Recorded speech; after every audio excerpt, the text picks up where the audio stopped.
It's Wednesday. Let's learn something. I am late. The sun is changing. This Wednesday series is all about going through my new Smart Recovery Handbook, one tool at a time. I am not a smart facilitator, just a lady on the internet. So last week we talked about unhelpful beliefs, which are things that aren't true, don't make sense. And so today we have a list of examples of unhelpful beliefs, and then a question to ask to challenge that unhelpful belief, and then a new helpful belief. So you're going to have to bear with me here because there is kind of a level of cheesiness to this exercise, but a lot of the time when we start exercises like this and we start challenging our beliefs, it does feel cheesy and awkward. So the first one on the list here, I always fail, the question to challenge it. Have I never succeeded at anything? And then the helpful belief is, I've done some things well in the past, so I don't and won't always fail. Just directly contradicting the unhelpful belief. I'm totally worthless. Have I never done anything worthwhile? I've done some dumb things, but I've succeeded at some worthwhile things. So no, I'm not totally worthless. You get the picture.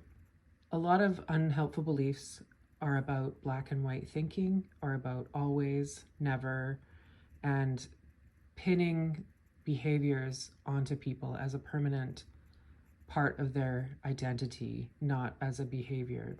Here's one that might surprise you. I must be comfortable at all times.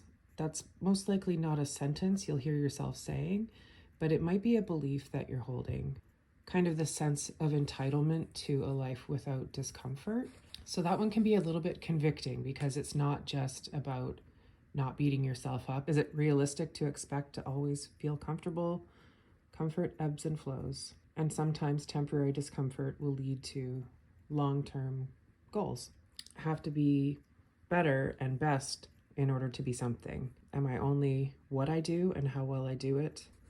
I don't need to prove I'm better than others just to be okay. And every time you know that you're saying something unhelpful, say the opposite, even if you don't believe it. The more and more that we challenge the unhelpful beliefs, we will begin to accept that the opposite is possible, and then we can begin to accept that the opposite is true. Stick with it, but definitely find language that works for you. There's more examples over on this side, but then on the next page, there's a little chart to fill out. So I think that's enough for today.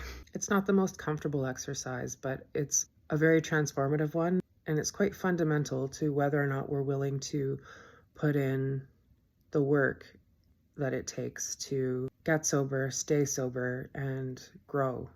So have a good week. I'll see you soon.